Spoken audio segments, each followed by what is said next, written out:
Hey guys, John at Fix a Fence. Just wanted to come to you today and say Happy Thanksgiving. Yep, it's Thanksgiving Day, 2021. Anyway, hey, Cashvertising, principle number 7, moving forward. It's called the Inoculation Theory. And I'm not going to read the whole chapter or the whole principle about it as much as Drew Eric Whitman has on it. So if you want to fill in the rest, you might have to buy the book. Until then, just keep listening, I guess. Anyway, here we go. Principle number 7, inoculation theory. Like I said, I'm not going to read the whole thing, but I'm going to read a lot of it so you can understand basically what he means. You make them prefer you for life. You know, we want people to kind of buy from us all the time. Buy, buy, buy, buy. You know, and it's nice to have repeat customers.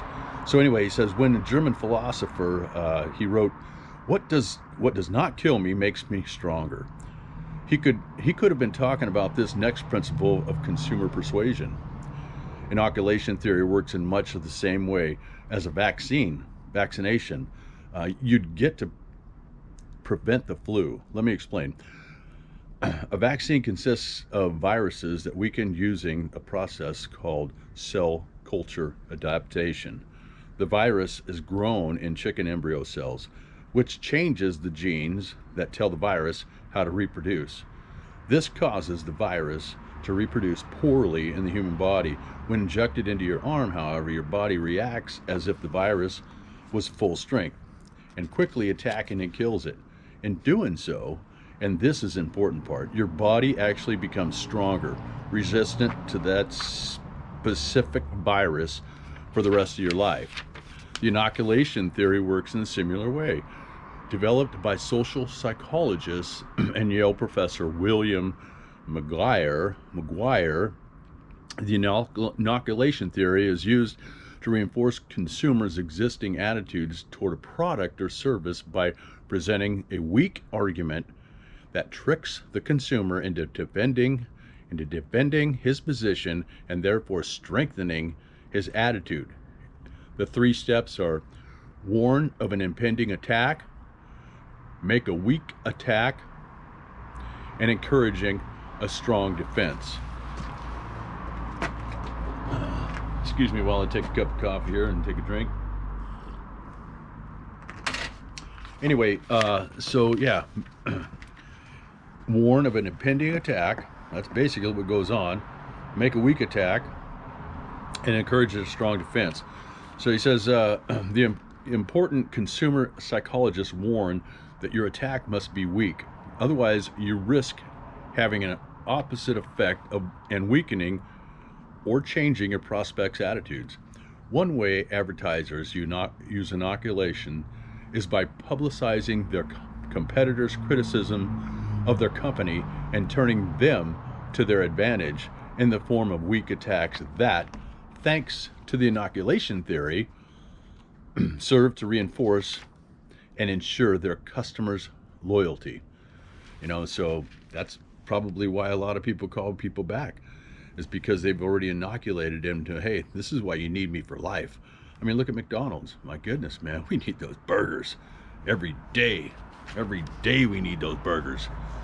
Anyway, and I'm sure there's other things that we need every day, you know, and so that's why this book is really important on any business that's really out there advertising that wants to make money and put it into their pocket. I mean, come on, isn't that what business is all about? Making money.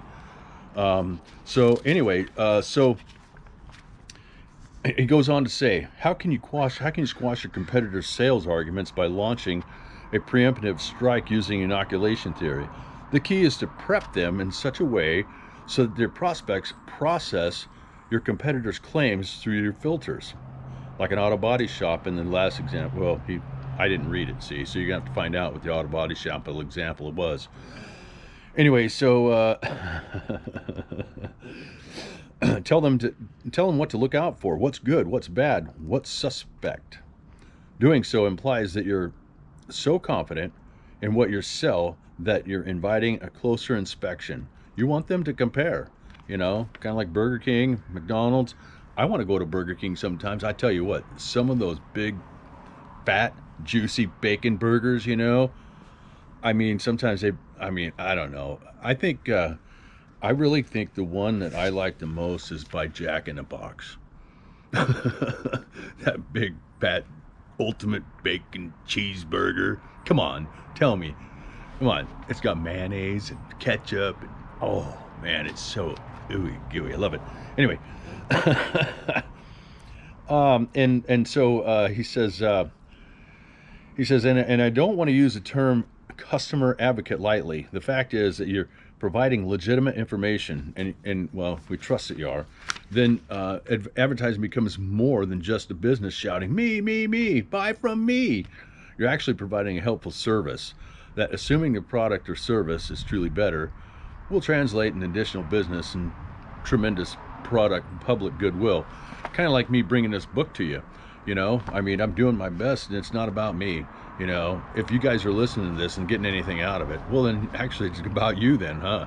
You know, I'm just reading a book, and I tell you what, I'm getting a lot out of it because I'm putting it into practice in my business. And there's certain things that I haven't done because it just kind of like, well, maybe it's over the top of my head. But anyway, yeah, it's good stuff here, you know, and if you like it, you know, hey, put the comments in below. If you don't, hey, still put the comments in below. Subscribe to the channel.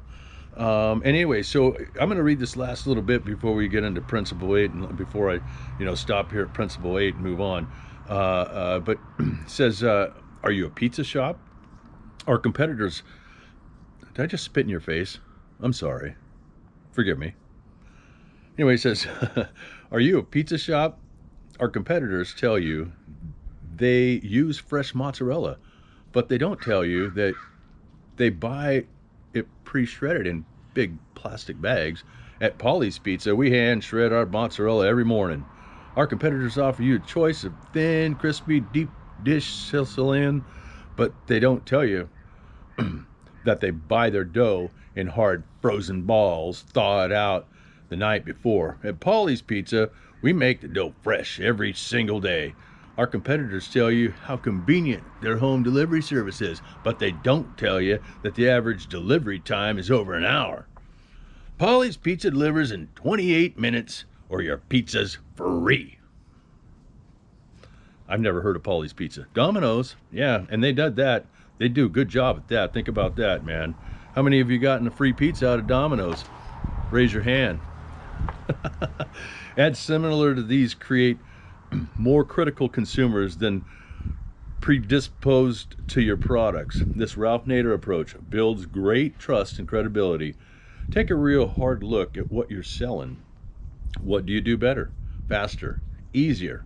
Inoculate your prospects by bringing these advantages to light and watch how you win them over. And if you haven't seen some of my videos on how I pull a fence post out of the ground using a bull pull, check that out. I'm telling you what, that makes my life so much easier, and it puts, well, yeah, that in my pocket. You're right, you know, because if I can get 2 or 3 of them jobs done a day instead of spending 45, 50 minutes, you know, picking out a concrete set out of the ground, but I got a bull pull that yanks it out. Check out some of them videos, man. I'm telling you what, I sleep pretty good at night, and so do the guys. It's better on their backs because they don't have to dig so hard. You know, the guy still got to dig, still got to work. Come on, we got to work to make a living. But the thing is, if I can get these tools to make their lives a lot easier, don't you think they're going to work a little bit, you know, I don't know what kind of word I'm looking for, but maybe they'll have a little bit more, the morale will be better, that's for sure. But anyway, you get what I'm talking about, right? I hope so. And if you don't, that's fine too. Leave it in the comment below. Principle 8. That's what we're going to be moving on to next time. Principle 8, right here in the book. Belief re-ranking. Change their reality. I haven't gotten that far. I don't read it, but it says change the focus of beliefs. The bacon soda blues. That ought to be a good one. Kung Fu confession. Change the importance of your beliefs. And what else goes on to say? Yep, that's it. Okay, and then it gets into principle number 9. So another one coming at you. Maybe I should break this down in about 3 or 4, huh? just change their reality, you know, and then change the focus of their beliefs, and breaking soda blues. That can be 3 of them right there, you know what I mean? And then the confession, kung fu confession, and then change the importance of the beliefs. There's 2 more before the 8th one, so I could get 5 more videos out of this, you know. So we'll see what happens. All right, stay tuned. John at Fix a Fence, giving you the 100 secrets of ad agency psychology to make big money selling anything to anyone, by Drew Eric Whitman. Hey, you know, I'm selling fences, you know, and now guess what? With the other company I got going, Boundary Air Photography, I get to sell videos and photos. Woo! Because I am FAA 107 certified drone pilot. Y'all have a great day.